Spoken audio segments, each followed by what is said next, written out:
Not yet.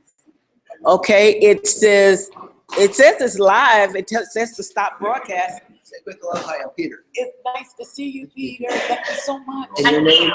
Joanne Roll. I'm Dean of the School of Business. Yeah. Do you see me yet? Are you seeing me yet? Okay, great. Okay, so we are live. All right. Okay, thank you. Okay, I'll talk to you about the problem.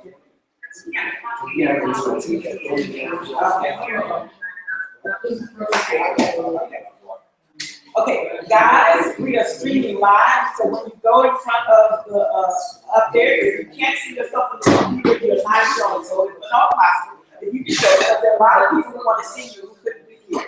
So we said we would stream live. So project.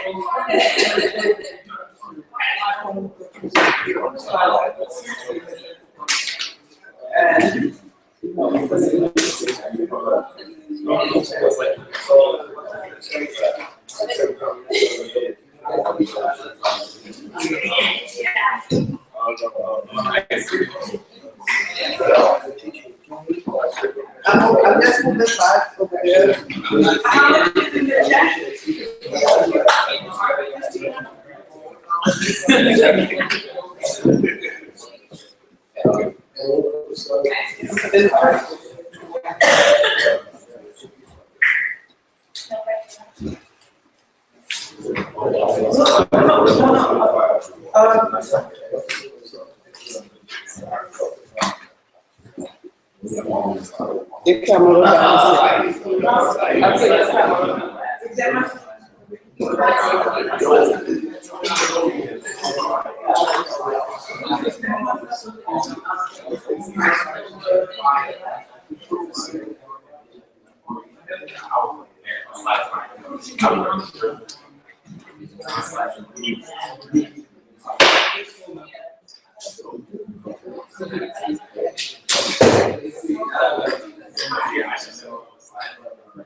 Check with two, check.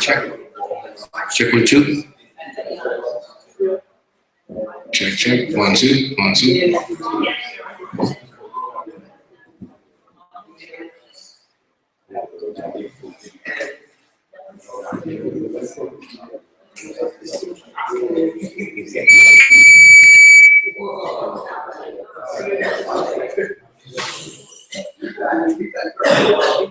Better wake everybody up.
So whatever you have to say, the whole thing I have to say today.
Check 1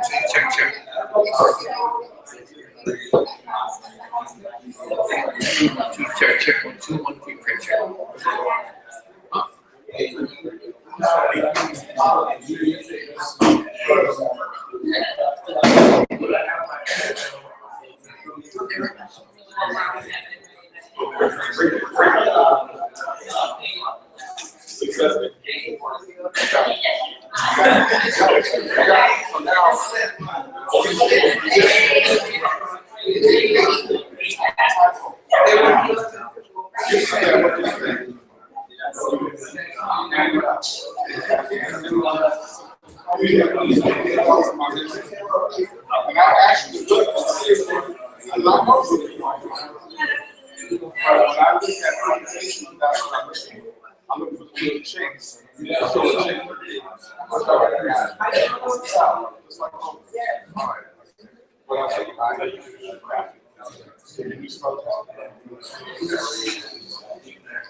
Let's hope that.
Jesus Christ. What is the order?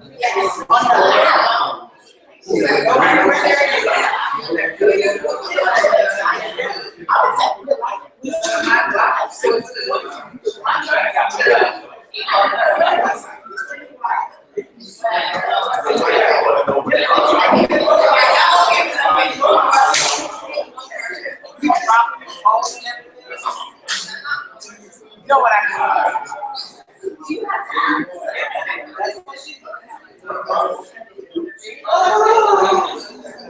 So what? They want you to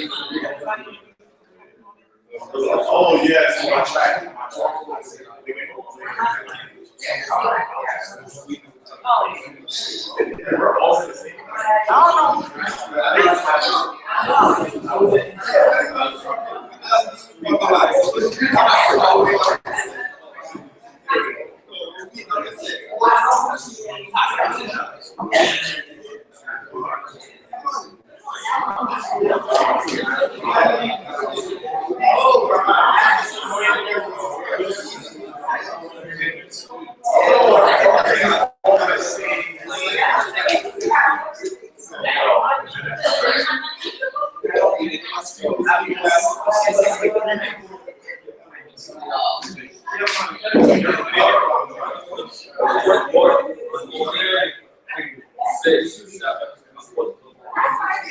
Your first beat. So we ready? I don't want the video. It's going to be here. So,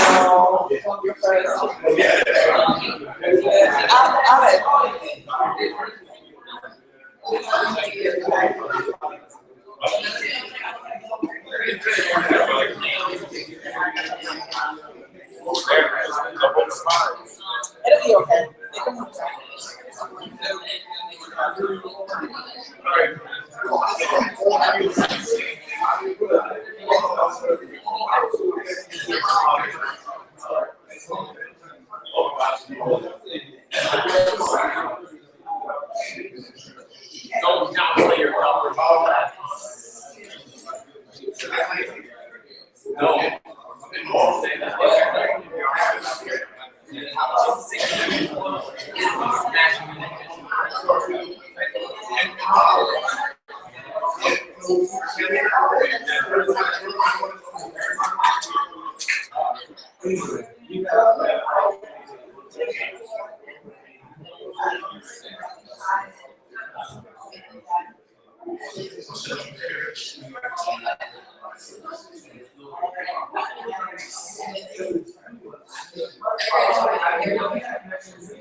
I did a presentation several years ago on a Friday conference. Actually, my presentation is such a whole thing. I did what I do not. People that understood that. And they would come up to me after that and go like, wow, you explained a whole lot of stuff. So Other presenters came out, I can say, sometimes you hear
Listen, guys.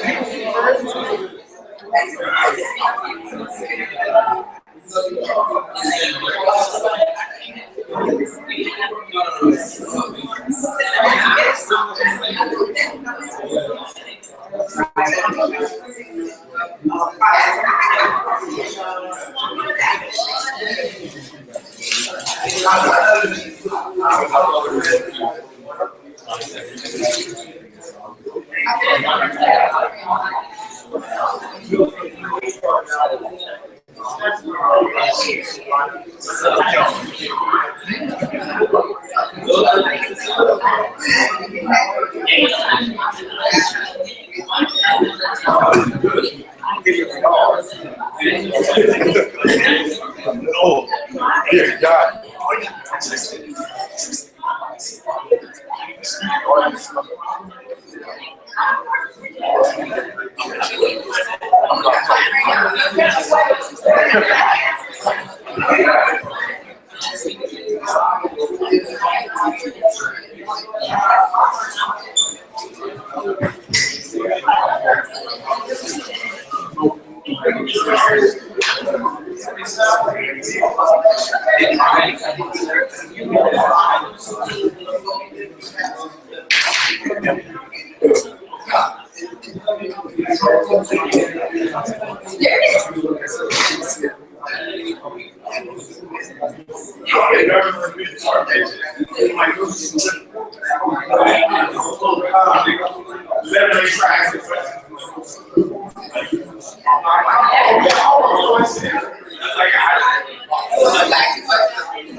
So you have. No, this is perfect. Where is it? It's in here somewhere? This is already set up, like. The presentations are on this drive. Exactly. And then I need another drive for this one. On the clicker. Yeah.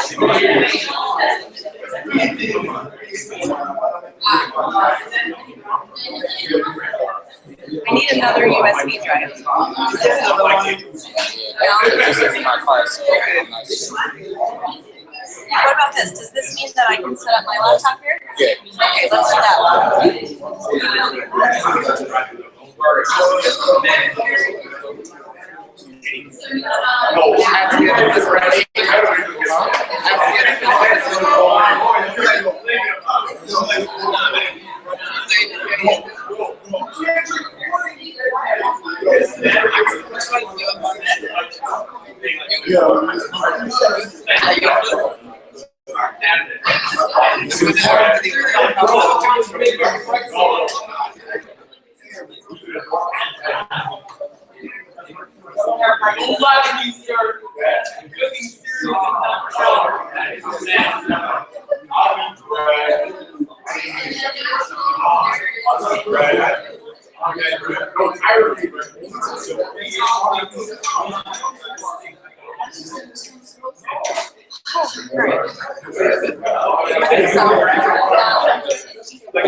So the team that's currently presenting, so the first game will come up, and the next one, and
my computer.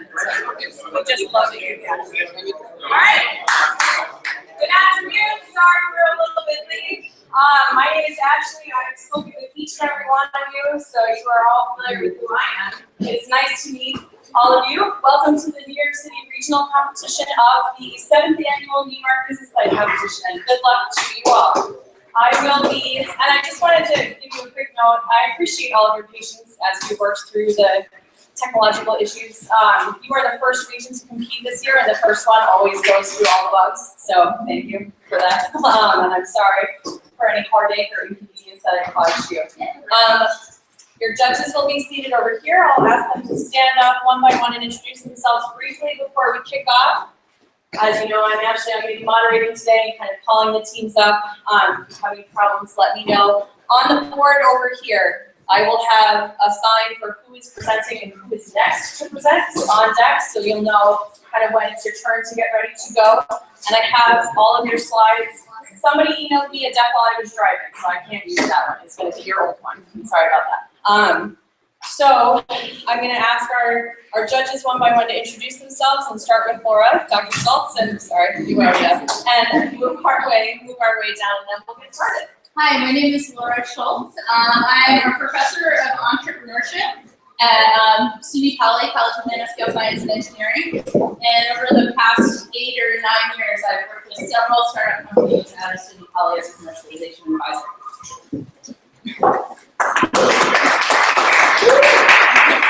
Hello, I'm Peter Patch. We're old friends by now, right? And I've been in business for 30 years. I've started 18 years ago. I'm really a professor, instructor. I call it co-learner. Focus on business, economics, and entrepreneurship. And I work with Stephanie and Bill.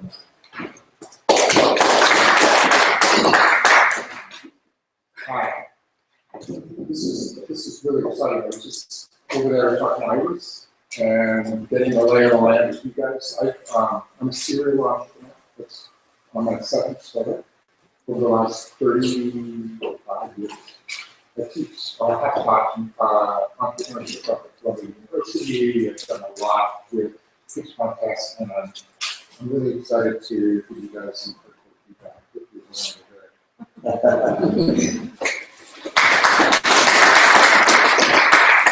First, it was great to be here and see a lot of really eager faces, and I hope you got a great idea to decide to hear. My name is Bill Sasinski. I work with Peter and Stefan with Ship Group. I have my own company called Energon. We have an online educational platform called Energon University, and I'm working with them, helping them develop their teaching platform as well. We've been in business for about 10 years. Energon is now in 140 countries. It's still a small company, but we're all over the place. We're trying to help people reestablish a sustainable balance back to the planet. The university platform is not for profit. We're members with the UN Academic Impact. That's pretty much it. Looking forward to hearing what you guys have today. Good afternoon. I'm kind of old in this. My name is Les Newman. I'm Managing Director of ICANN New York, which is a technology and business incubator. We have our facilities that are virtual. We have our facilities stemming from Westchester up to Albany. We are partners with Ashley and ICANN Incubator in Albany. Also partners with Medgar Evers College and Wyoming facility.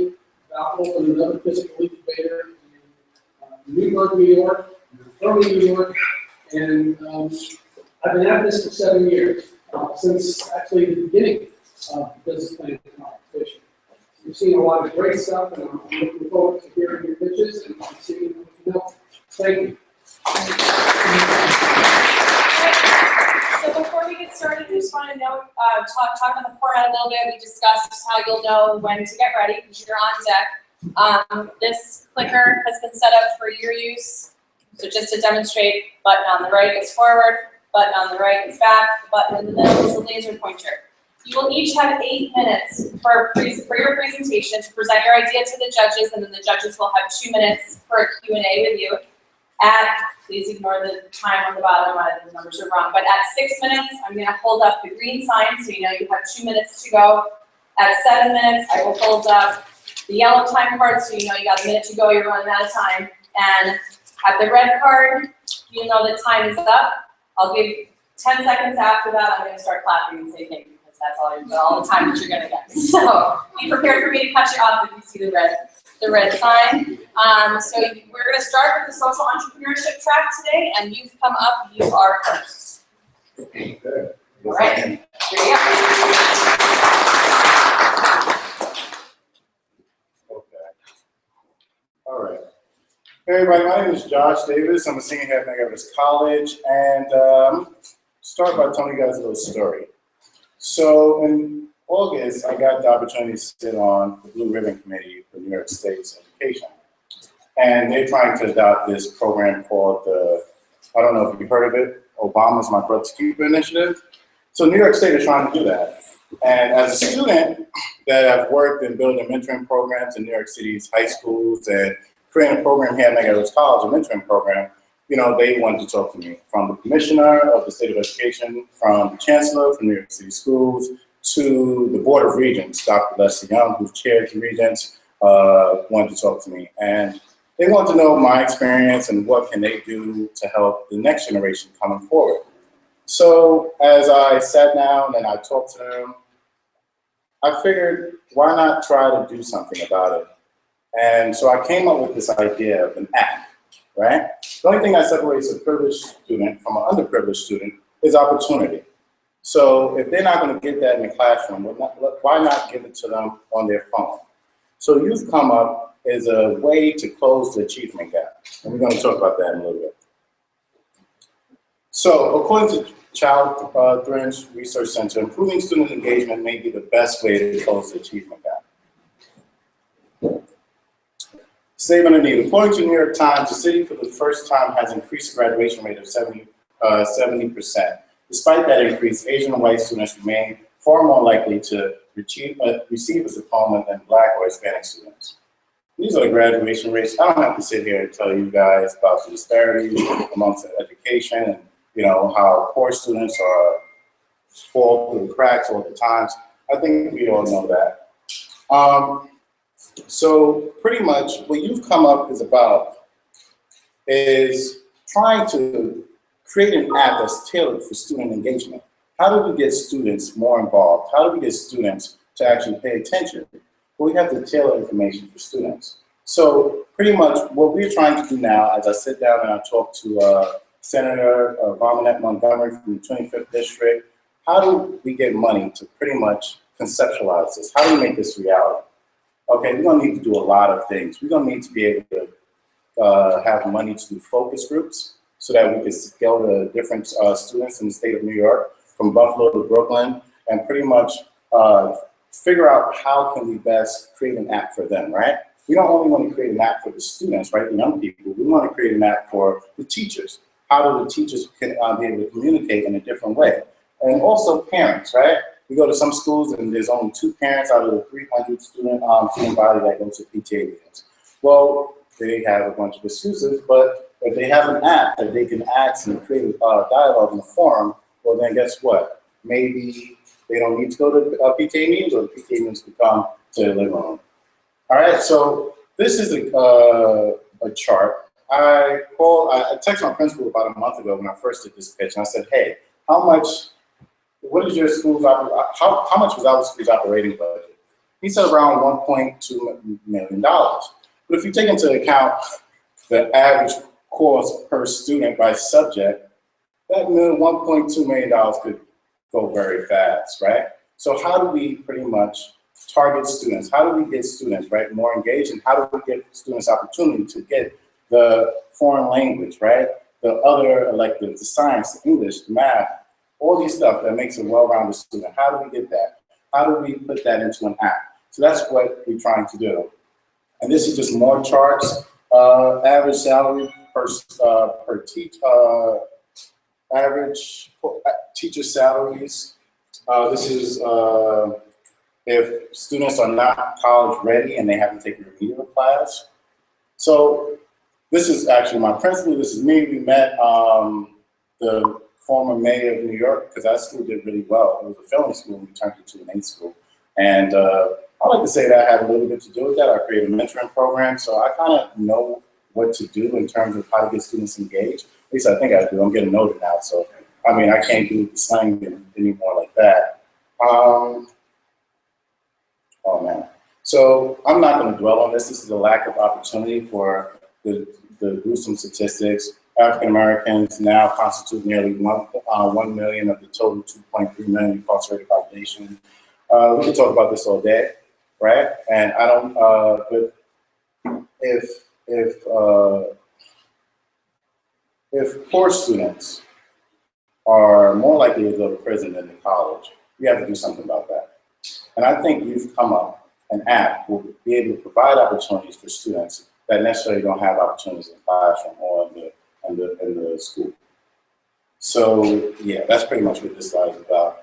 But pretty much you've come up with the answer to the problem. As minority college students, we know how important it is for minorities to have access to proper resources, which is why we designed an app called Youth Come Up. Youth Come Up will be designed as a handheld resource hub for high school students, provide information on internships, employment opportunities, and after-school programs that provide peer support, as well as information to prepare them for college, inform students about colleges and financial services, also allow students to talk to other students. By allowing high school students to talk with each other, Youth Come Up will be providing access to additional peer support needed for high school students to succeed.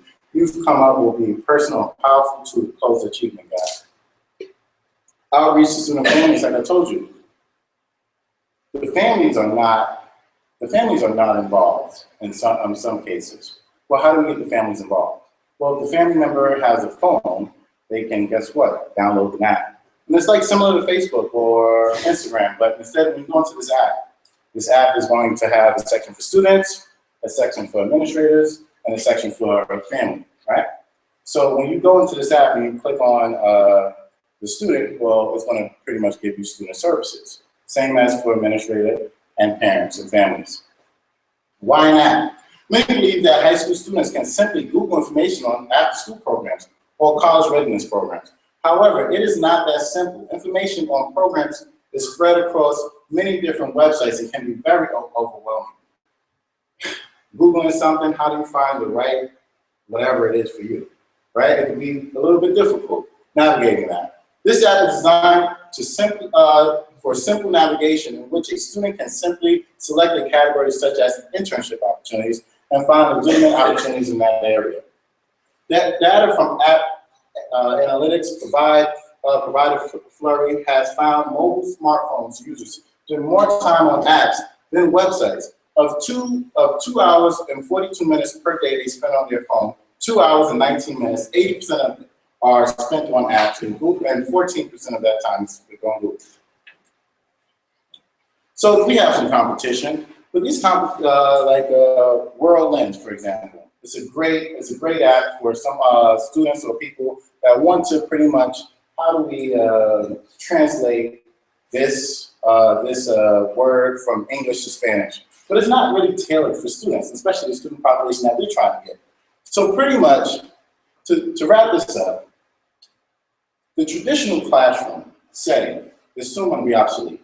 It may not look like this when our kids are going to school. Technology is coming into the classrooms and innovation is coming into the classrooms. So let's get on board with that.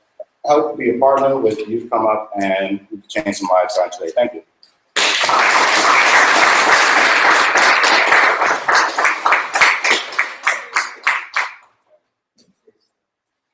So how did this work? So Q&A, I'm over here now, sorry. So you can go back to your slides and leave the last slide up, and you would still have 2 minutes to ask, so if I could ask any questions and have that. And I'll kind of wait for you on that. Free for all. Yeah. The red hand and Sure, we'll call them. Jeff Financials, if you work on The money? yeah. So, Wait, I'm sorry, before you start, I have my investor hat on. We're investing. Yes, So, yes. okay. so to be quite honest and frank with you, when we thought about this, I said, okay, I got a one of our top social work students, and we went to our elected officials and said, this is what we need to do. They said, well, what are you asking for? How much money do you need? So I Googled, because I don't know how to create an app. So I Googled, I said, how much is it creating an app? A really nice one, right? An HBO app and these apps that we need. We want a really nice one that students are going to use. And that's going to be around for a couple of years, right? anywhere from $50,000 to $100,000. I could get it somebody to create one, but it's not going to be of the what we're talking about. It's not going to be the success that we need it to be. So that's, when we talk about financials, that's what it is. Right now, we're looking for money for conceptual design. We're looking for money to facilitate focus groups, to talk to administrators, to talk to parents, pretty much so that we can create the app that's best used for them. So you don't have an exact dollar amount? Well, our axing is 50,000. Our axing start, yes. Yeah, not to sound like capitalist kids, but I'm always looking for how you're gonna capitalize your business, right? Mhm. And right now, basically, with a lot of businesses, you're starting out with subsidy. You need something philanthropic or something to get started. Afterwards, to allow it to grow, you want something that's self-sustaining. Where Yes. you bring some income in, so that the app can grow and evolve. You asking me how I'm going to do that? So it's a tough question. Well, what I read about was that there's a bunch of apps, right? And they have these things called where companies market to you, like, hey, buy this, right? Well, so we thought, and we said, okay, we can't have young people be marketed, right? In Europe, they don't like that. So over here, I mean, you know, it's America, it's capitalist, but if we could get these textbooks companies, right, to be more involved, if we could get these schools, whatever these textbooks, is it McGill, something like that, or yeah, if we can get them to be involved, if we could, I don't know, but what I'm thinking, right? To answer your question, I don't know, but I'm thinking about that when I go on these websites, I see pop-up ads for advertising. So that's what I'm assuming that's the route that we would take. Before you attract those guys, you're gonna have to have enough people using your app. And Yes, I know. People that are willing to invest in it. And that's the difficult part, but you gotta get, you know. Well, we're working with the DOE right now.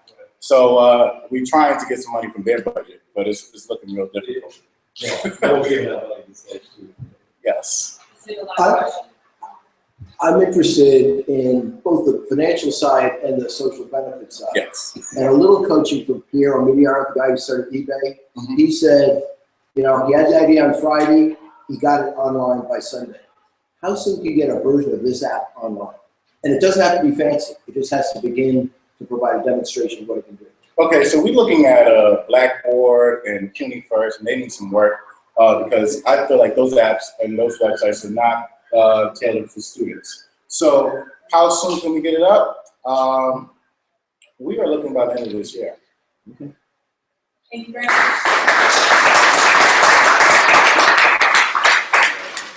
All right, next up is Royal Oasis. Thank you.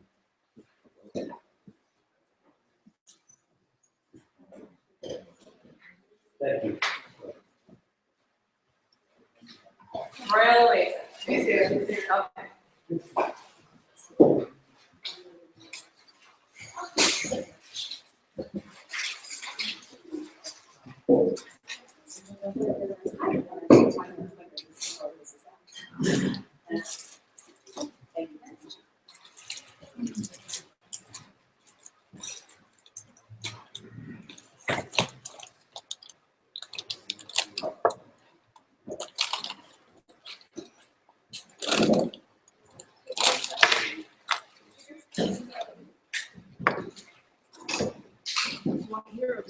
Just a reminder, we are live streaming, so if you don't see yourself in the Apple laptop, you can see, but they should be able to see.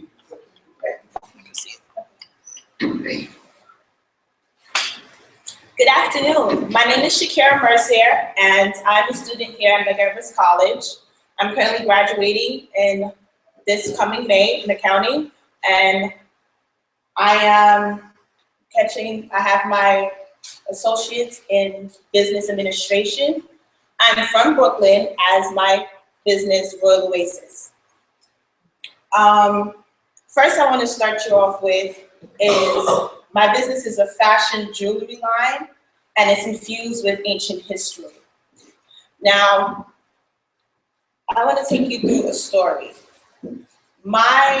There's a girl named Catalina Mercier. Catalina Mercier was born in Berbice, Guyana. She immigrated to America at the age of 13. At the age of 13, she came into middle school here in America. A lot of things she did not know, a lot of customs she was not used to. And a lot of times she got teased for being not from here. She got words that's called ugly, you're stupid, you came off the banana boat. You know, so at this age, I want you guys to think, like at 13, this is really crucial, because this is when you're trying to build up your self-identity and your self-esteem. Now, she came across the storefront called Royal Oasis, and she took a notice at the image and the jewelry that you see here called Mahat. Mahat stands out to her because she noticed the features in Mahat, and she realized, wow, she doesn't look too far from me. She has the same features, and to me, she looks beautiful here. It gave her a self-confidence. Now, what is Royal Oasis? As I explained, it's a jewelry fashion line with apparel, and it's created for men and women. We thought we were looking to innovate pieces to suit every kind of pocket, and our target market is between adults between 10 to 55. This is just a little bit about me and how I got it started. So Royal Oasis came about because I saw the need in building self-confidence. The story that I told you about is actually my mother, and she told me this when she told me this, and I saw it myself, because at that age that happened to me as well. I didn't come from another country, but I got teased in the same way, and I felt a low self-esteem. So I thought, hey, why not build something where I can empower those who felt just like me? Here's just an example of how we infuse the history when our customers buy our product. We get, right here is just an example of how we show it on social media. Every time they come on and they want to purchase, they can just read a snippet of what their product is about.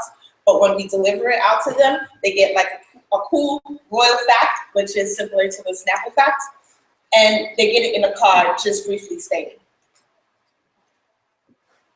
So our main objectives is just bringing awareness to our brand and building up an actual storefront. Right now, what I do have is a small display in a barbershop, and it displays all of my jewelry, and also that's how I get my personal sales. So the strengths in our company is the fact that I am the person who goes out and feels this material. I take pride in knowing what my customers will get, the quality that they will insure in, and that's one of our key strengths. Also, being that we customize our jewelry sets us apart from other jewelry makers. Our customers get to come in, and I love the fact that they get to choose and between the colors or what kind of designs they want to do. So that's really sets us apart. And our opportunities, what we're looking to get into, is distributing our pieces in historical museums. Since they base off of history, we would like to distribute through there. And this is a little bit about the target, as I mentioned. Why my target base is so broad in the ages is because I'm placed between a high school that ranges from 14 to 20, and then I also have an elementary school down the block that ranges from the ages of 5 to 10.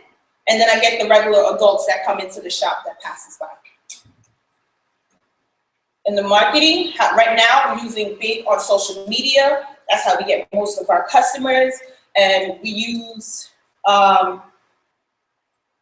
like radio talk show stations. We try to back through brokers through that. And also our website. We have a website that we're currently constructing. Also, we did features with pop-up shops, such as it's a candy shop, which is one of the contestants that's here. That's how also we get our brand through the neighborhood. This is just an example. This is our storefront what we have right now, and another pop-up shop that we did, bringing awareness to our brand. The finance, the exciting part. So, right now, we are in, I would say, about 200% profitability. And you're gonna ask me why, right? So, what it costs for me to make Mahat, it cost me $5. I sell it at a retail price of $25. I pay myself $5 to make it. Each piece I pay myself $5. So leaving the rest for profitability and also taxes. Can't forget taxes. And the startup cost. So far, I have placed, this is old, I have placed close to $4,000 of my own money into the business, and we're seeking $35,000 to last us through a year of the storefronts, utilities. So storefronts and utilities, the advertising costs, working capital, and transportation, also going with delivery and the research development. Now, the Royal Oasis is made up mostly of me. I create, I design, but also I go to consultants such as my professor, who is Professor Lloyd. He's a history teacher. That's how I get to back up some of my facts. Also, I consult with a financial consultant. He is Joel. He's also one of my business partners.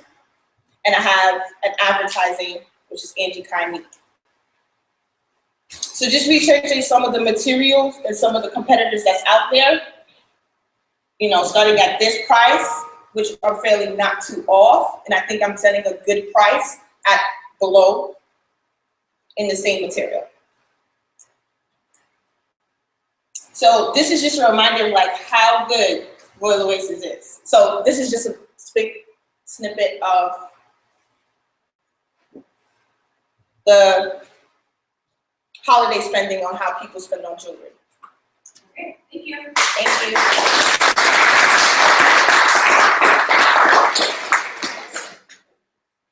As an investor, how do I get my money back? When do I get my money back? What kind of return on that investment? Well, you can get your money back within the first 2 quarters. How? Investing into Royal Oasis, the money that you put in, so say you put in $10,000. Let's say you wanted $35,000. Yes. If I put in $35,000, how do I get my money back? When do I get it back? With what rate of return? On the rate of return, I would say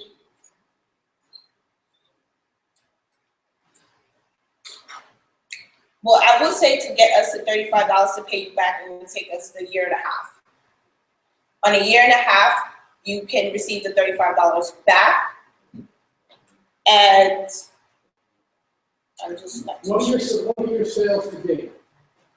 The sales to date, so right now, weekly, we will gross around $300. So that means on an annual basis, you're doing about $4,000. If I put in $35,000, in my math, that's going to take you 7 years or 8 years Well, just for my principal. How does an investor make a dollar? Well, the $300 is so far, this is only at the beginning rate, being that the company just started making the sales. So eventually when the brand gets more out, and that definitely during the summertime, where we're doing more events, more locals, the sales from the week will go up. So it won't stay at $350. This is just what's happening right now between the month of January and March. So the sales will increase. If that answers. No? Okay, sorry. So Les is bringing up really good questions and rapid fire, you know, so you need to think that through. Okay. This is feedback, it's not questions per se.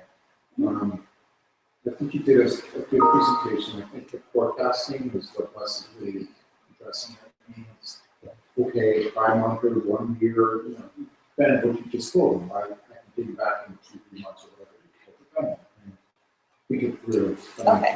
But you did well. The other thing, again, this is an observation, with this type of a model, you want to keep your overhead as low as possible, so maybe you don't want a storefront, that would be my suggestion.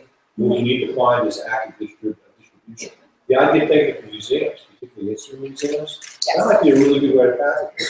And if you could get partners online, find them, online that deal with historic, whatever. I mean, the Smithsonian or whatever.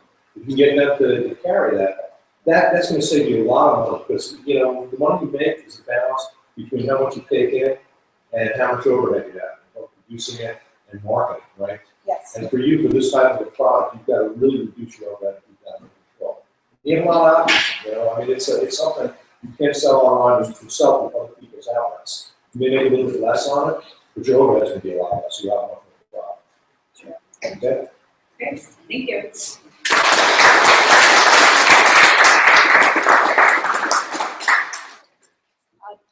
Black Market Wares, you are up next.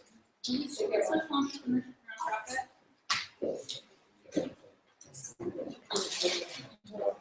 have to talk about that in the judgment.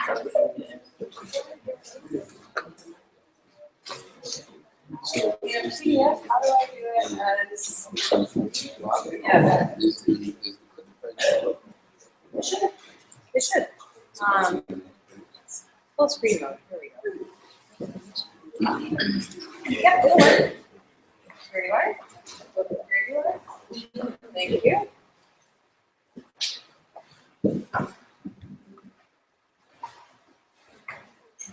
Good afternoon. My name is Anika McInnes, and I serve as the Director of Operations and Coaching for Black Market Wares. And my name is Christian Waterman, founder and CEO of Black Market Wares. Okay, so on March 10th, 2016, which was not too long ago, a 22-year-old young man who was a father of 3 and has a current girlfriend was shot in the head on St. John's and Franklin, which is about a 10-block radius from here.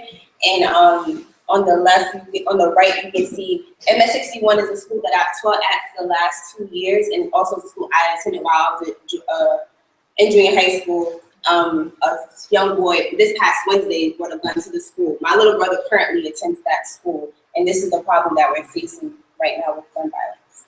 On the same day as this murder, there was actually a shooting of 2 students just about 4 blocks down, which is 1 block away from where Anika lives and about 3 blocks away from where I live. We both were born and raised in the same. So we're shifting the culture of violence in the Black community to peace and love. Right here you can see the I Am Peace tournament, which we created in the summer of 2014. This is the shot after the light green team has won.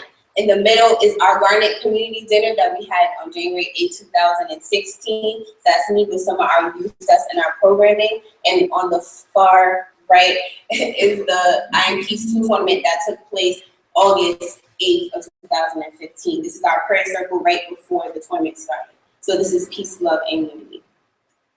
Cool. So our business model is to develop a certified B Corporation and have, so Black Market Wares would be a B Corp, and the I Am Peace brand, which is a movement, which is a community organization whose ultimate goal is to build a community center here in Crown Heights. That will be a subsidiary nonprofit under the Black Market Wares B Corporation. So we have 5 clear revenue streams. 1, sales from the branded merchandise. As you see, these are the staff t-shirts from the 2nd annual I Am Peace tournament this past August. Corporate sponsorships, specifically in the annual summer tournament, which takes place every 2nd Saturday in August. Moving forward, we have a relationship that's opened up with Adidas for this coming summer, possibly to provide the sneakers for all of the teams that are playing in the basketball tournament. Private donations from community members has been a major sort of foundational element for us to even do this programming. I was experimenting with the laser pointer. So the first year of the tournament was completely crowdfunded. We were in the park for a shooting on July 17, 2014. And that was the linchpin moment. After several shootings, we're like, okay, my life is on the line in addition to the youth that were in the park at that time. What are we going to do? So within 3 weeks, we turned around the first Iron Peace tournament just via really phone calls and to our personal network. 2015, we utilized the same strategy to raise money for the second annual tournament. And yeah, as well. So we received grants from the Brooklyn Borough President for the second annual tournament last year, as well as from the Citizens Committee for New York City, which is a nonprofit that funds different community groups around New York City. So community events and outreach. Iron Peace tournament, which we just explained, we do documentary screenings to showcase the peace movement, the movement in total. And we do high school tournaments within a peace tour concept. Monthly dinner series, as you saw in the slide prior to, we do that with the youth that's in our programming, and we try to pair them up with one of our core competencies, which is entrepreneurship. We pair them up with people of stature and people that own their own business so they can see what they can be when they get older. Art showcases, we teach them about the arts. Speaking engagements, we go into high schools and basically teach them about peace, about our programming, how they can get involved. Educational workshops and trips, we take our kids on different trips, the Barclays Center, the Brooklyn Museum, just places that they would not normally go if it wasn't for our programming. So that is within team mentorship, the event production, branding, and media creation within the documentary screens that we have. So the reason why we're focusing in on sportswear, that was the genesis of the brand. We are celebrating our 5-year anniversary actually this coming April. And because our sort of core product is a basketball tournament, we already have this brand awareness from the youth in our community that Black Market Wears is sort of a basketball brand. So why not continue to follow through on that conversation when, you know, sort of sportswear is becoming fashion. If you look at the fashion industry, major sort of Paris Fashion Week brands are implementing the sport aesthetic into their sort of general fashion program. So the specified target customer is the Black collegiate. Nationwide, there's 2.8 million Black college students currently, and we've segmented that into 3 separate groups. So there's the sort of pre-college group, who's that aspirational student that would be potentially participating in the tournament and that is hungry for the sort of programming that we have to offer the current college student, which is, you know, as I see, beautified here. And overall, it's simple for us to speak to this demographic because we are this demographic. So when we're going into the high schools, which, you know, we just had a speaking engagement on Tuesday in a high school in East New York, that's a focus group that we don't even have to have a cost for constructing. We're actually being paid to come in and have this conversation about how do we solve this issue of gun violence in the community. So financial forecast, we're looking at potential sales of $12,000 for our clothing brand in 2016. The sort of unfortunate but necessary element to our finances is that for us to succeed as a clothing brand, we have to resist the urge to oversaturate the market. It's cool to have, yeah, we have a brand, but we cannot have our brand everywhere in order for it to have a sustainable impact in the market. For a clothing brand to be seen as cool, it needs to be also seen as somewhat exclusive and elusive to have. So we're looking to sort of stretch our financial potential of the actual lifestyle brand over the course of the next few years so that we will be more sustainable. We're expecting $5,000 in grants this year. And the expenses that we have are the tournament, we have an office space here in Crown Heights, and the monthly dinners, and of course, movie throughout the neighborhood. So, we talk about the neighborhood. Our focus area, so Medgar Evers College, Ebbets Field, our park, Jack Robinson Playground, Prospect Park, Franklin Avenue, Notion Avenue, everything that we described prior to. So our team is made up of 4 college students, myself, Christian, Theo, who's a student here as well, and Mark Maxis, who's a graduate of Brooklyn College.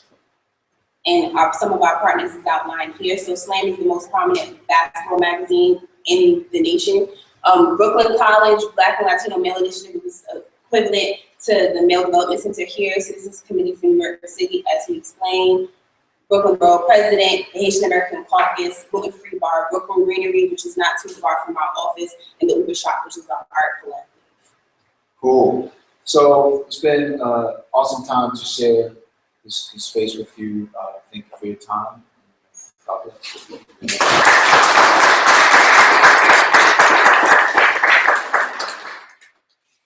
You're doing really great. Remind us of your name, please. I'm Laura. You're doing really interesting stuff. I think it seems to be having an impact. Are you interested in expanding at all? Perhaps out of Crown Heights, you have a somewhat successful business model, you're making revenue. What would you do with investment money? What would you do more? Would you go greater area? Or are you happy with where you are? The majority of our speaking engagements has been out of Crown Heights. Our core focus is Crown Heights only because this is where we live. This is where the original shooting has taken place. That's why we started the tournament. That's why we shifted from a clothing brand, a lifestyle brand, into a community organization and a lifestyle brand. So that's our main focus, but we are expanding. We are going into our old high schools. His high school is in Bensonhurst, mine is downtown Brooklyn.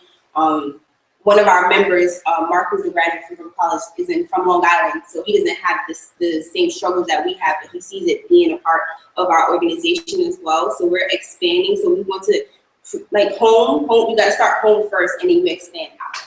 So that's Kind of took a numbers perspective on that.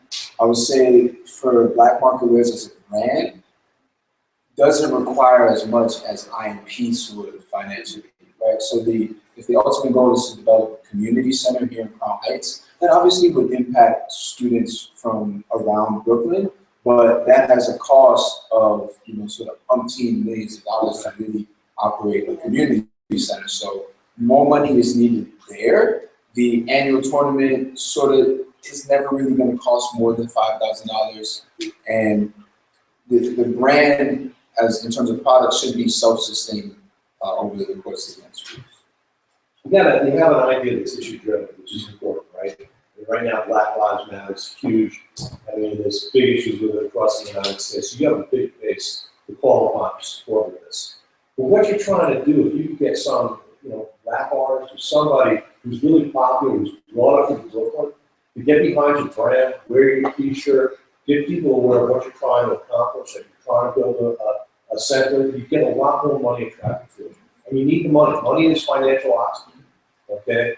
So if you want to be able to, maybe $15 million to build a community center, but you'd be surprised how fast you can make that money with the right connection, the right people behind it. You got an issue-related product. So get with the people who are pushing that issue. And there are a lot of good people out there. Talk to Harry Belafonte, who used the United Nations a few months ago for that. And he was probably give you a boost. There are a lot of people who would. And he actually has an inside track on a very popular hip hop artist who's from the neighborhood, actually went to the school. His name is Joey Badass.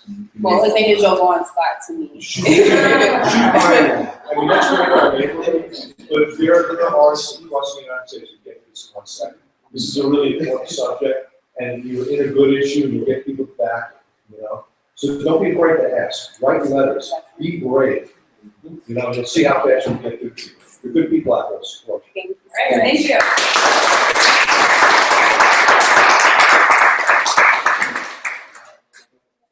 Okay, so I think that when I printed your sign from whoever is next, I did it wrong. I'm sorry. No problem. Well, that was what was in the in your application, but I see now that that was incorrect, so I'm so sorry about that.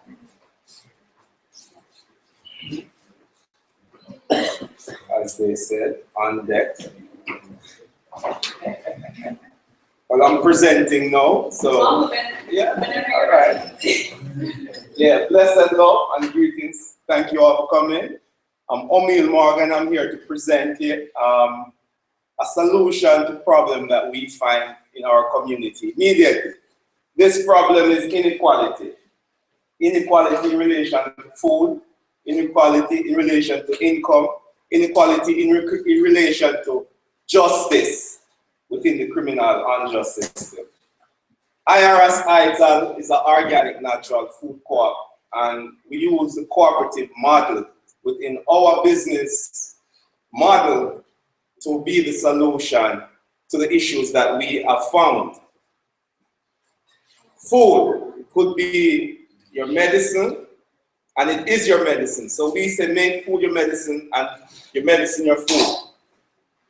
Introducing O'Meal Morgan, major, currently I'm here at Medgar Evers majoring as a public administrator, major focusing in criminal justice, and the minor is non-for-profit. The cooperative is a non-for-profit. It is owner-owned, so once you become an owner member, you become a part of the ownership. O'Meal Morgan have been, I hear, social or a serial entrepreneur. I have done photography digitally on the street, in clubs, social events, weddings, and to deal with the external that photography capture, I find that the internal is what we need to address. So we see food as that solution. In relation to the canvas of our business, the bottom of this business model canvas represents the base of our structure. We have set up the cost structure, which entails retrofitting the truck to facilitate the mobility of the food from our location to our clients, also to specific venues, events that we are going to be selling to.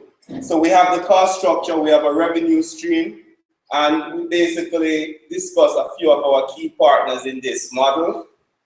The main part or the center to our objective is the value proposition that we offer to our solution. And the main value proposition is love. Our previous presenter spoke of love and peace, so give thanks for them. And we know that we can't have a community without love. So I have injected, or we have injected love in the community, and we get the sound come love unity. So our community needs that in terms of coming with a sharing economy. The economy we currently have is based on the model that has left a lot of us out in terms of moving ahead in this 21st century. There's still poverty, there is still hunger, there is still lack of the inequalities that is being discussed in the city of New York, in the state of New York, in the federal government, in the UN. So everybody's talking about it. I'm about doing something about it. So we have touched on the proposition. We have a channel to bring it to the people. We have customer relation in terms of the cooperative model, because it is a model.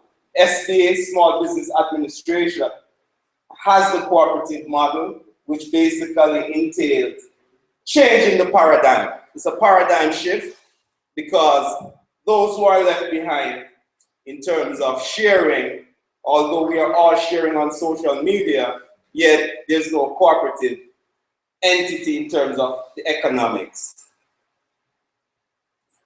My and our motivation, we spoke of the inequalities. And when we say inequality, it's just two words, it's a compound word, not equal. So when something is not equal, we have problem. And we want to be the solution to these problems. The target market currently is New York City, but this can be scaled into all communities globally that suffer the same issues, because they have not used the cooperative model effectively, except for places like Spain, with a specific company which they just don't only sell food. Mondragon is M-O-N-D-R-O-D-R-A-G-O-N, and that is the 7th largest company in Spain. It's a cooperative. They deal with food, they deal with technology, they deal with medicine. So the cooperative model works. We say wealth is health, because you can't have wealth without your health, So we are trying to promote health with the best food. And we want to bring the food in terms of sourcing it through this model. Is going to have a storefront which offer the basic needs that all cooperatives should have. Juice bar, salad bar. We're dealing with eco-friendly food or eco-friendly supplies in terms of the environment also. So these are just a sample of what we would be offering within the brick and mortar and also the mobile shop or the mobile shop, which is going to be retrofitted. We're also going to be a part of the catering to the office. A lot of office has issue in terms of eating, so we want to raise the standard of the employees so the employers are more pleased, you know. We're going to deliver to the home. Our offerings is affordable fresh food. It's from the farm to the table. The logistic in doing this, in bringing it from the farm to the table, we are doing the research and development through the wonderful program here at Medgar Evers through Dr. Billy and our Dean, Dr. Dean Roll.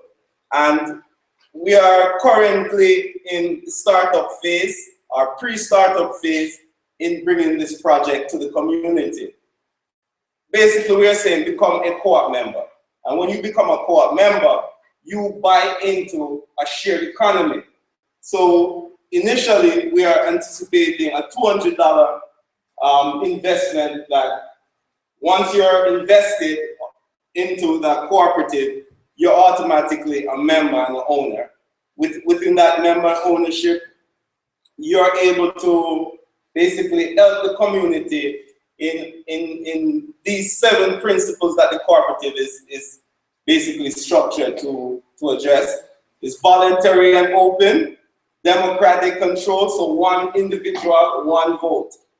And the main thing for me is the concern for the community, because that's where we need to put the love in. Finances, basically, we're seeking $100,000 to facilitate purchase of equipment, inventory, the warehouse, and the store. This is a 1-year projection. And in terms of our effort in raising this capital, we're looking at 100 people at $200 each. And my personal fund so far invested is acquiring the truck. It was about $3,000, up to $4,000 based on getting it up and running. Venture capital, the events that have been, had a great opportunity to look for funds because cooperatives tend not to seek the regular means in terms of getting investors, you know? And in terms of us sharing the cooperative endeavor with the community, we're saying we have a problem and we need to be the solution collectively. So help me to inject love into my community. Thank you.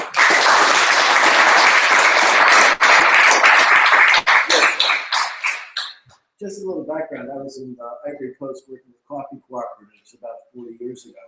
And I like the co-op model with regard to internal operations in terms of your ability to scale up and your notion of democratic decision-making. It may turn out to be a more difficult model to focus on in that area. So I guess my question is, what do you see as your first steps to launch? And then what do you see as the opportunity to scale up? Well, the first step to launch is being in this entrepreneur program here at Medgar.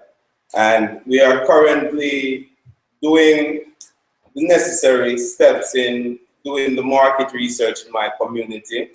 We're seeking out the potential member owners who are going to facilitate us raising the funds to get the brick and mortar to retrofit the truck.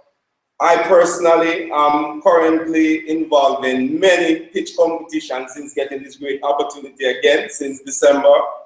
And we're basically going to use the social media in terms of KivaZip. That's one partner that we're looking to work with. We have the Brooklyn Power Up competition. So these ventures are going to help us to raise the capital to facilitate at least getting the truck retrofitted. And our basic services that we do during the summer is to go to the festivals and street fairs in terms of how we could sell fresh coconut water, sugarcane, but more food that is dealing with wellness and health. Yes, sir. A couple comments more so that I can. Can you save the comments for the, we'll meet with the teams after this. Okay. Serious, really just a question. Thank you. Okay, so your question? Yeah, you're a nonprofit? Yes, the cooperative model is a non-for-profit. Good. So if you can flip back to the slide of your capital raise. Okay, PCs, loans, okay, loans, got it. So 46K is what you're looking for, is that right? The VC loans is, The driver was nonprofit VCs don't invest in nonprofits, generally. So how are they gonna get their money, and VCs, they look for 10X. So if they give you 46,000, they're gonna look for $460,000 back over a short period of time. How are you gonna do that? If it's a loan, it's a different conversation. well, venture capital is placed here. However, the cooperative model is not actively seeking venture capital. What we're seeking is members to become a part of the solution. So I place venture capital because of my effort in attending the pitch competition, that I feel those are venture capital in raising capital. So I classify them as venture capital opportunities in getting the 46,000 that we would be raising to achieve opening the store, retrofitting the store, and having the store run for a year. It's going to be $100,000. I'm looking to raise the $46,000 collectively in the community, and the remaining balance is what we're trying to gather in through the membership. Have you looked at the Park Slope Food Co-op? I have studied the Park Slope Food Co-op model, and they also would be a partner in terms of a small $5,000 loan that is available for us. Okay, thank you.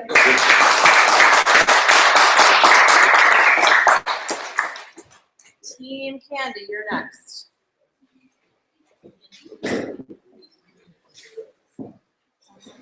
So this is forward, this is backward, and this is laser. I'll check me out.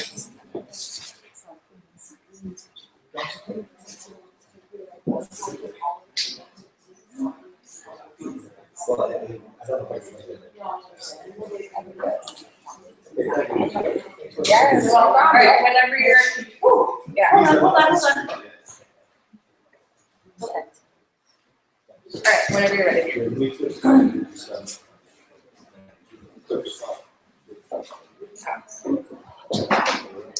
Hello. Thank you guys for being here. My name is Elisa. And I'm going to tell you some numbers. So in Brooklyn alone, we have over 200,000 girls 18 and under living in poverty. Out of that 200,000, only about 23 graduate high school. Out of the 23% that graduate high school, only about 8% of that actually move ahead to get their bachelor's degree. That's a big issue. I'm going to tell you about two girls. So the first girl, she did exceptionally well in high school. She was the first generation to go to college. And after high school, she kind of had to go out there and figure it out on her own. Then we have girl two. Girl two, she also did exceptionally well in high school and wanted to go to a community college. And she also was a first generation college goer in the family. However, girl two was introduced by her guidance counselor to an organization. That organization gave her support from transitioning from high school into college. The introductory phase was the girls wrote an essay. They also needed a GPA of 3.0 or more, and to see who would be the best fit for the organization. Again, my name is Eliza, and I'm here to introduce Team Candy. Team Candy is all about cultivating and nurturing the dreams of our youth. So some of our key partners are the high school in the District 17 area of Brooklyn, the Crown Heights area. We connect with the guidance counselors, post flyers, just to get the girls engaged to see who would be the best fit, and the guidance counselor knows some of the girls' issues. Some of our other key partners are the community volunteers and donors that donate to the organization. Our cost structure, angel funding and our transportation stipend and the prom sponsorship fee, those would be like the cost structure for the organization.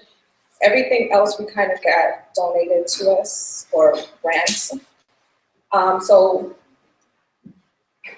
that's the cost structure. Our customers don't actually pay for anything, so it would be government funded donations and stuff like that that pays for it. What we do at Team Candy, we connect the girls, the mentees, to the resources and support they need from high school into college. So a lot of that is to get social, economic, and educational stability for the girls while they're going to school. So studies show that students with a mentor, not only are they more likely to enroll in school, but they have a higher rate of graduating college. And that's the goal of Team Candy, to be the support system through their 4 years of college. So our goal is to help them make it 4 years, because time is everything. So earlier I told you about 2 girls. So I'm the first girl that I talked about who kind of had to go out there and figure it out on her own. This here, I would like you to meet Kiki. She's the first participant and mentee of the Team Candy organization. This right here is the prom sponsorship. So we collect dresses from the community, and we just donate it to girls in need of prom dresses during the prom season. But Kiki, she wrote the essay. She had a really good GPA in high school, and we took care of all her prom needs, the transportation, everything. Kiki also went on to enroll in Brooklyn College, and it's 2015. She'll be graduating in May with a bachelor's in accounting. So Kiki is the reason, the result. So if Team Candy is the pudding, Kiki is the proof that it works. So what sets us apart? There's a lot of organizations helping girls in poverty, but the problem is greater than the found solutions. So Team Candy, what really sets us apart, like I'm a product of it, so I know firsthand what is needed to help the girls. And we're targeting girls that excelled, because we're only meeting them when they're about to graduate. So under the conditions they're coming from, they were already able to excel academically. So they just need a little bit more assistance to get them through to obtain higher education. And we're gonna do developmental workshops, cultural adjustments. A lot of it is a cultural gap.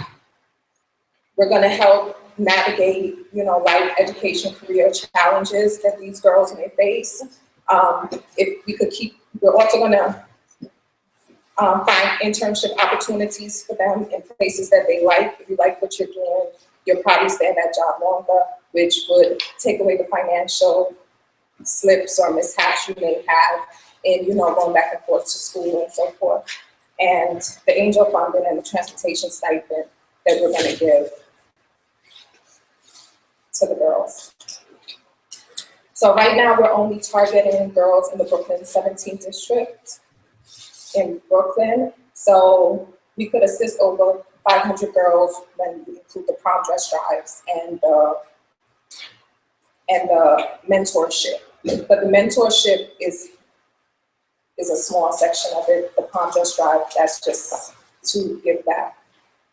In the future though, we wanna be able to go into low-income schools and get more girls throughout the New York City area. And eventually we want to take this nationwide, because most people migrate to America for the American dream and education, college education as part of that American dream. So that is our goal. Again, I want to say thank you to everybody. Thank you to Dr. Billy, Dean Gold. Thank you to the judges that sat through our presentations, the students, and the ELM.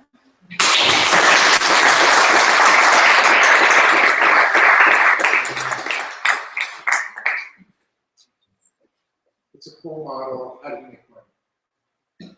Okay, so our money comes from the grants and getting donations. So we have a lot of like tea party galas or a lot of events to raise money for the community. Yes. How much have you raised today? So with Kiki, that probably came up to about 2,500 with everything that was included. We got her, she got to prom in the Escalade Jeep. Her fees were about, I think, like 300. Getting her hair and makeup done. So is Kiki your first Yes. and your only client to date? It's fine. Yes. She was your prototype client. Yes, she was like the ideal. So what kind of mentorship did you offer Kiki? So Kiki had 24 hours access to me as far as whenever she needed me. She had issues with when she was looking at one job and it wasn't working out, and I would point her to organizations that she could go to that assisted her with getting a different job and stuff like that. Or if it's just, a regular conversation, she's having a bad day or stuff, things like that. So, yes. Again, I love what you're doing, and I wonder about the economics, but it seems like a sort of a low-cost model. I'm wondering about the growth model side of it. Would it make sense to possibly create clubs, say, in the college level, and then have people there reach back to deserving young people like Kiki and identify it that way? Yes. So we have one of the members also, she's a licensed social worker. So she's actually going to do the developmental workshops, and that'll be part of like the club setting in our monthly meetings. So we're going to meet with the girls on average about 20 to 30 hours monthly. Yes. One of the issues with grants and subsidies is the timing of grants and subsidies. You're not the first presentation today to look to grants and subsidies for doing it. I'll tell you point blank, grants and subsidies are getting less and less, and the time frame between applying for a grant, getting the grant, and actually receiving funds from the grant is a long time. So my question is one of, how are you going to sustain yourself in the momentum that you're building during that time, which is often called, for not-for-profits, the valley of death? You're right in. So when you come from nothing, you kind of go get it. So we're just gonna put in the work.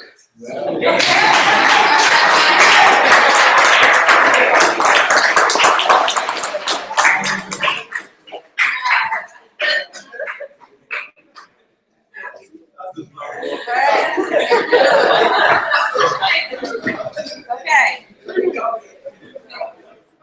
DEI is up next. They are the last group in this category. After this presentation and Q&A, we're going to take a brief break, and then we'll start with the products and services track. So everybody stay put for the last presentation, and then we'll have a break.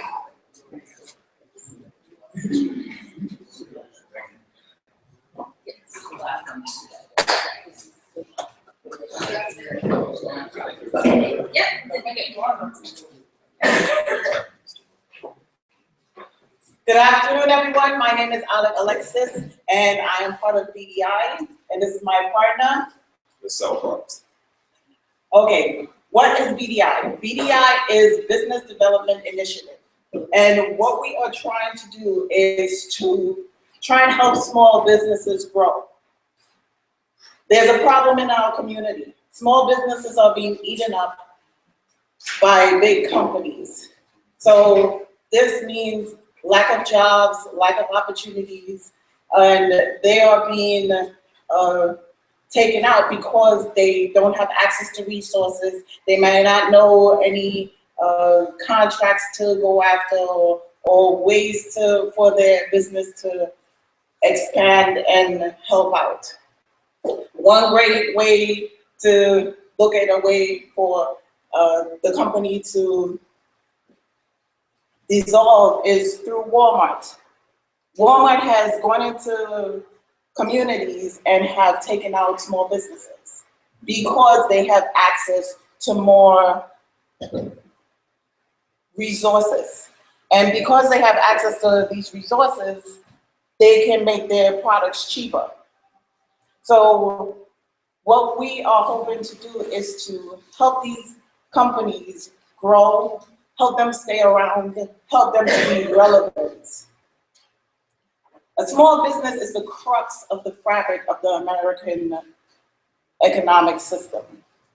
So if you think about it in your community, if you've ever had a small business that you patroned and they went out of business, how did that make you feel?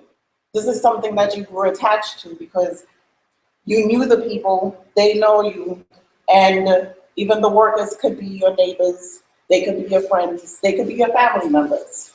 So we would like for that to stay as a part of the community so that everyone has access to better opportunities. So now I will let my partner come up and explain to you the ideas that we have thought of, ways that we have looked at to try and help solve this problem. Thank you and good afternoon. My name is Ansel Parkinson. Let me explain how BDI came into existence. BDI, like most, I would think, good ideas, came about when somebody said, you know, this is a real problem. Maybe somebody needs to do something about this. Now, let me tell you a quick story. When I was a kid, a long time ago, a lot longer than I probably would like to admit, when you wanted to get a little candy, you know, your dad or your mom gave you a quarter or $1. What you did was you got on your little bike or your skateboard and you went down to the nearest corner store. And it was a Mr. Such and Such or a Mrs. Such and Such. And they had a whole bunch of jars of candy and cookies, whatever treat you want. And they would give you whatever you wanted for that quarter, penny candies, penny fish, like you all know. And then there was times when they got to know you because your brother might have gotten candy from this person. Your uncle might have gotten candy from that person. They got to know you. You came in with a good report card. They said, hey, you got mail? Take a lollipop. They had built equity in our communities. These people were known to our families and known to us for years. When there was a barbecue, they came and gave back the food. When there was something, somebody got married, they gave something to the kids. Things of that nature. But what we're seeing today is in our communities, these small businesses, the Mr. and Mrs. Such and Such are being traded in for red Target vests. These small eateries that we got hamburgers and things from are being traded in for drive-thrus. And that's becoming a real big problem.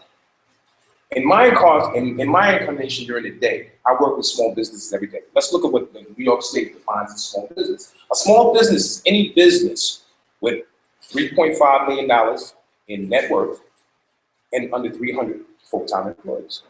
I deal with those every day. This is what I do as a commercial sales manager for a solar power company in the tri-state area. That's what I do. I talk to small businesses. So the biggest thing I'm starting to see in the pipeline that I've developed is that small businesses are being phased out. Why? Because the larger firms, whether they be commercial construction firms, whether they be the Walmarts and Targets of the world, are able to bid on contracts, they're able to service their community a lot quicker and a lot more efficiently. Even though the prices are going up, they're not building that personal equity in our communities that the Mr. and Mrs. Such and Such have done. So when that came to me, and a little light bulb came on, and I said, hold on, over 50% of the businesses in New York State and throughout the country are small businesses. They're the backbone of our economy. But yet still they're being phased out. That's when I thought of BDI. BDI, which is the Business Development Initiative. What we will be doing is we'll be a consulting firm that keeps small businesses wealthy. so that they can further serve our communities. And I know everybody was mad when the Mr. and Mrs. such and such of the world had to close up shop for the final time. And then somebody else came in and you saw CVS coming soon. But we've seen it in all our communities, regardless of what your demographic is. So what is BDI? What's happening today? We know the communities are changing. The landscapes are changing every day. Big business is trumping small business at an astronomical rate. So what do? What BDI does, we are hoping to keep small businesses relevant and maximize all potential opportunities, whether they be MWBs, whether they be a small ecosystem that allows companies to partner with companies they never even knew existed outside of their community.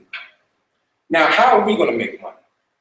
There's a lot of different ways we can make money. The first thing is that for smaller businesses, we're going to actively pursue these small businesses and look for them to pay a one-time consultant fee of $250 for 1 year to have consultation with us and to be part of that pipeline that we are actually founding. Now, our identity is very simple. What makes us different than all these other organizations, state organizations, and other community-based organizations? We're going to actively pursue these companies. With the pipeline and with the resources that we have at our disposal, we're going to go door to door and speak to them with the relationships that we found and see what their personal needs are.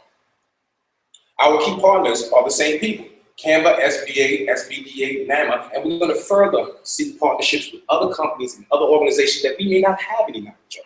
People may bring it to our attention, hey, these guys do this, we're going to seek a partnership with them. It's going to better serve our communities. Now, we ask that you join us. This is my email, manfreeh@gmail.com, and of course, my partners are at adamsn.com.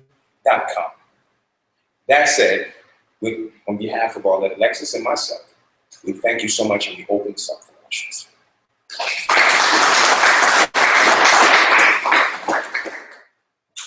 So consultant's a vague term, and I'm not sure I really understand what you're going to do. So let's say a food co-op comes to you asking for assistance. They're a small business starting up. What services would you offer them over the next year? Well, it depends on how they are actually structured. If they are able to, if they have all the certification or licensure that would make them available for, let's say, MWBA consideration, we would try and get them there and partner with other people who would be able to help facilitate that. Would you help them apply for licenses? We would help them in any which way. We're a fuel company. As a small company, you know, you wear a lot of hats. Whatever it does to service our community and service our demographic, we're willing to do.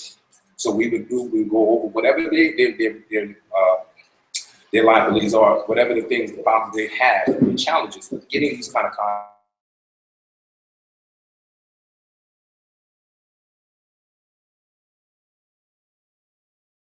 they're looking for.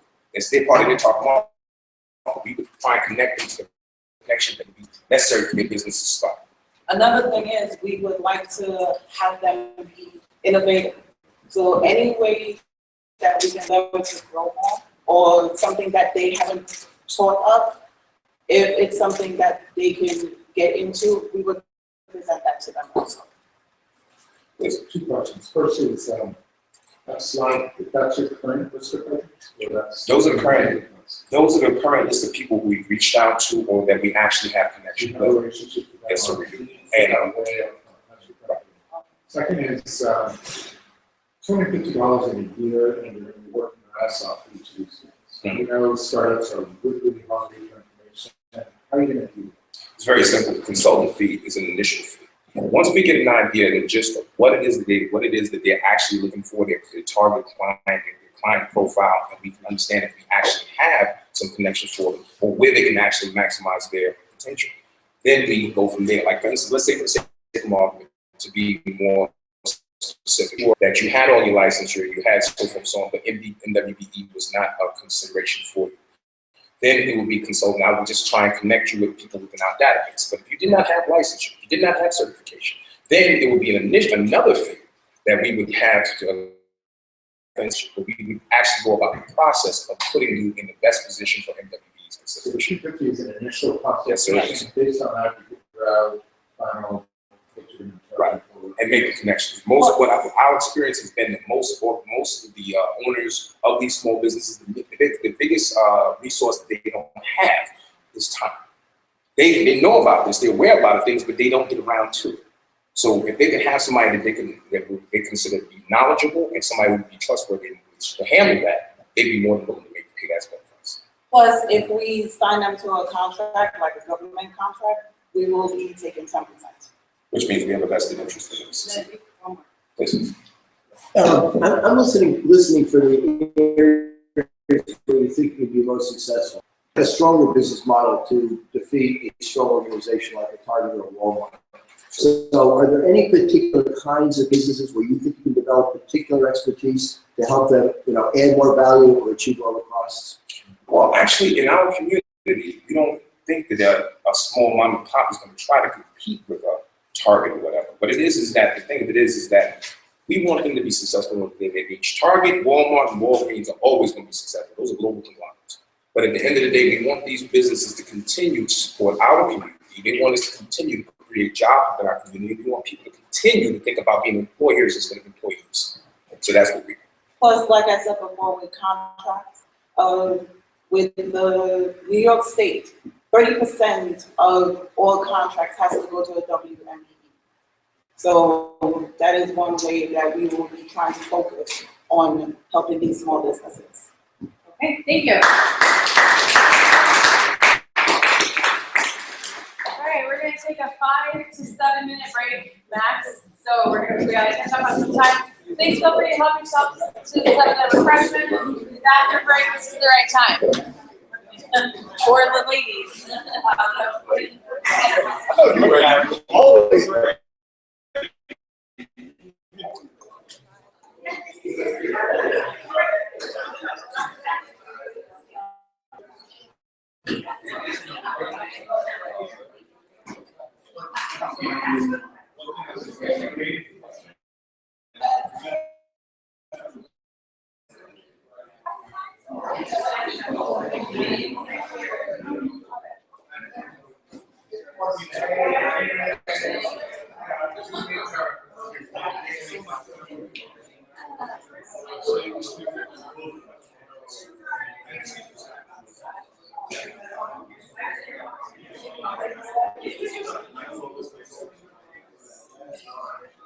I'll just take you.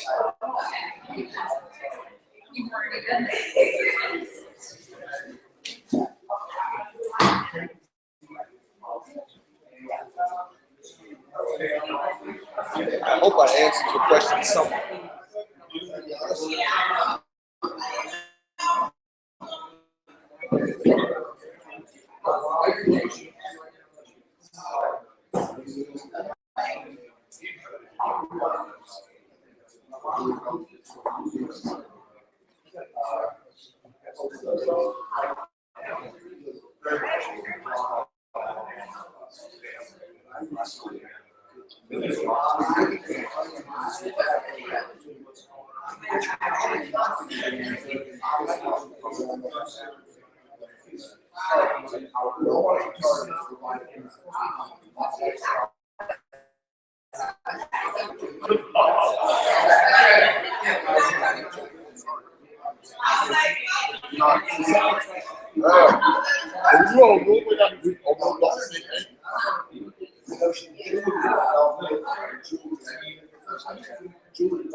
Some of your stories, so you get the whole different kind of value proposition, but the cost is disproportionate by years, all year.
While we're reading announcements, I want to judge today, and you will find out today who is advancing to the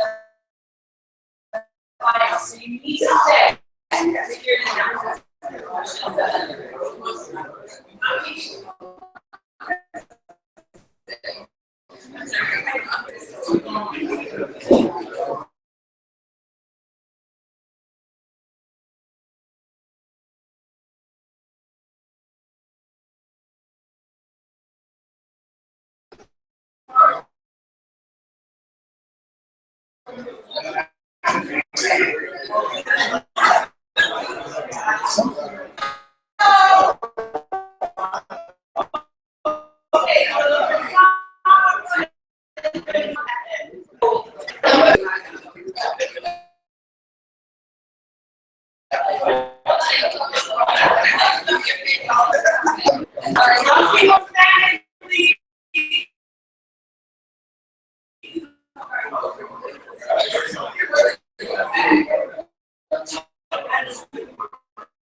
Everybody's here?